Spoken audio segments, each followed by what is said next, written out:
3, 2, 1. Ini masih aktor, maka yang bisa menang adalah sisi mana yang bisa menjelaskan pilihan mana yang lebih memenuhi interest aktor, tapi juga kedua mana yang berdampak lebih baik. Tapi ada dua premis dasar yang dibawakan oleh proposisi. Satu, terkait bagaimana ini valid untuk ditolak karena ini menimbulkan luka masa lalu, atau bagaimana ini ditolak karena adanya luka masa lalu yang dihadapi oleh BG itu sendiri, atau kemudian kedua, bagaimana efikasinya pada akhirnya akan buruk buruk. Satu, kita konteks ulang terlebih dahulu bagaimana dunianya. Sebenarnya dunia seperti apa yang dihuni oleh BG itu sendiri. Oke, kita aminkan misalnya ada kesenjangan sosial yang ada di sana, tapi ini bukan berarti kegagalan secara penuh dari pemerintah, dan ini bukan kegagalan yang sangat amat ada yang tidak pernah kemudian berkembang pada akhirnya.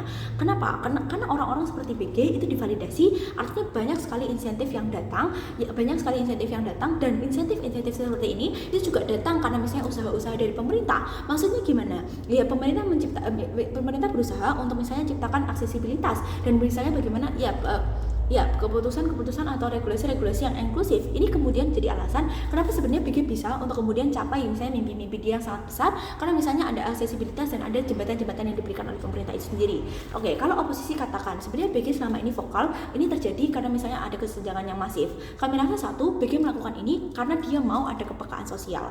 Karena dia tahu di titik manapun, di negara manapun, ia akan selalu temukan ketidakadilan. Makanya ia hadir untuk menjadi pengingat bahwa pun ketika kita merasa nyaman, pun ketika misalnya tidak ada kesenjangan sosial yang masih ada orang-orang yang kemudian tersakiti. Pun kalau mereka nggak tersakiti saat ini, di masa dahulu kala mereka sangat tersakiti dan lain sebagainya, dia datang sebagai pengingat itu sendiri. Tapi kemudian kedua, ini sebenarnya datang untuk branding diri dia, karena ini sejalan dengan misalnya keberanian dia atau kemudian integritas dia selama ini.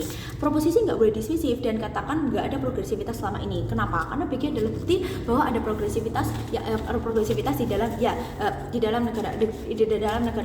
dalam dunia yang dihuni oleh BG itu sendiri. Tapi kemarin kita netralisir terlebih dahulu bagaimana rumah produksi yang dikatakan oleh proposisi bilang bahwa ketika kamu menerima rumah produksi ini adalah rumah produksi yang memiliki dosa sangat besar. Mereka adalah orang-orang yang memiliki kejahatan HAM dan sangat mengeksploitasi buruh. Satu, seluruh tuduhan yang dilempar oleh proposisi itu belum terbukti. Artinya ketika BG menolak, dia harus mengeluarkan statement secara terbuka di sosial medianya. Intinya semua orang harus melihat hal tersebut. Kenapa? Karena supaya dia tidak dianggap inkompeten, pun supaya dia tidak dianggap tone deaf terhadap misalnya isu-isu yang terjadi di dalam diri dia itu sendiri. Makanya dia harus sebutkan alasannya secara jelas dan secara runtut. Penyertaan alasan seperti ini itu berupa misalnya dia menyebutkan, aku nggak mau menerima tawaran kerjanya karena mereka dianggap melanggar HAM dan lain sebagainya. Pernyataan alasan seperti ini akan berakibat sangat sentimen. Kenapa? Karena misalnya ini adalah rumah produksi yang sangat luas, yang bekerja sudah pada bidang global. Makanya banyak sekali orang-orang yang terlibat di dalam sana. Ketika ada aktivis atau misalnya aktor juga yang vokal yang tergabung di dalam PH ini, pada akhirnya dia akan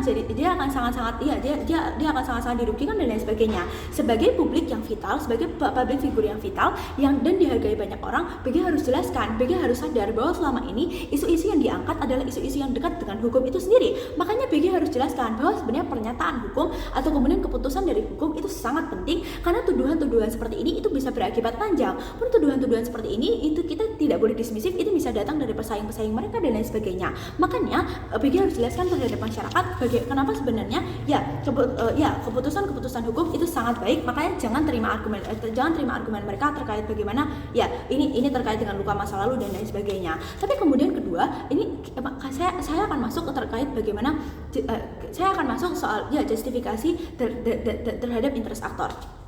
Satu, kita retrospeksi terlebih dahulu. Sebenarnya usaha yang dikeluarkan sama BG selama ini itu sudah sangat amat besar.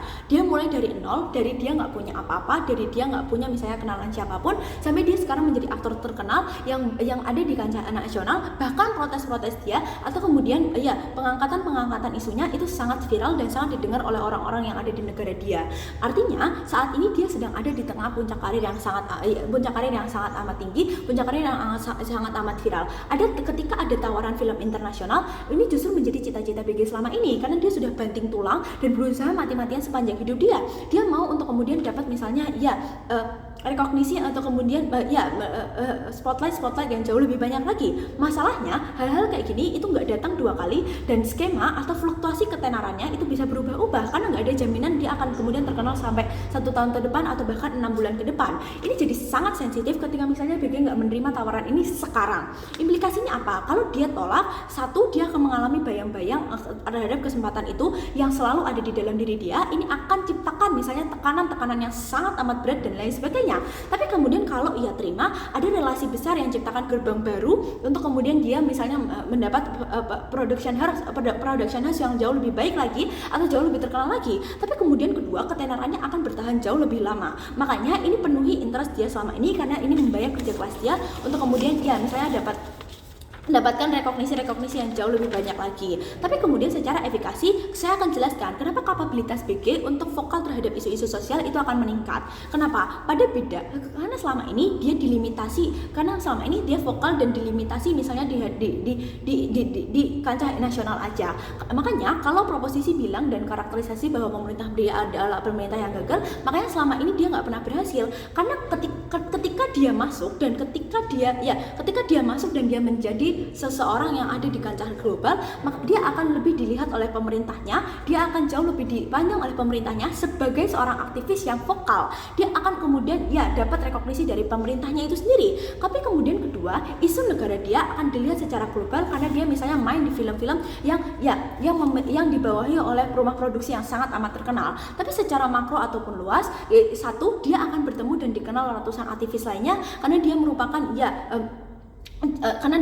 misalnya salah satu public figure yang sangat amat vokal pada akhirnya.